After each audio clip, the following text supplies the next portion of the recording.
কালা ফারুক কি হয়েছে? এবার তোর ডাক দিছি তুই এরকম ঘুষ ঘুষ করো তোর লাগে তো এমনি চলামেলা বেটা আমাকে যায় না তুই যে কালার কালা তোর বন্ধু বান্ধব পরিস্থিতি তুই যে আমাকে মনে করো দিতে বত লাগে না আল্লাহ চলেন যাই। আজকে ভাই তোরা বন্ধু বান্ধব আমার এই কথাটা কইতে পারলি রে ভাই। আমি কালা দেখে ভাই তোরা এই কথাটা আমারে কই দি ভাই, মনটা সত্যিটা ভাই, ঠিক আছে ভাই। কিন্তু আমি একটা জিনিস তো গর্ব করি ভাইয়া, কিন্তু আমার বাবা কখনো আমার সোনার টুকরা হীরার ছেলে এছাড়া কখনো আমারে ডাক দেয় নাই ভাই।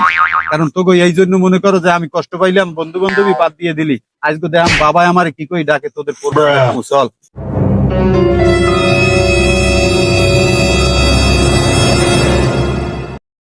আব্বা আমি আমনে সোনার ছেলে আইয়ে পড়ছি, আমনে আমারে ওরা আমারে কালা কইছে, কিন্তু আমনে আমারে কি কইয়ে বলান দেন একটুখানি অগটু হনই দেন যে আমি আম্মের দ্বারে কত দামি।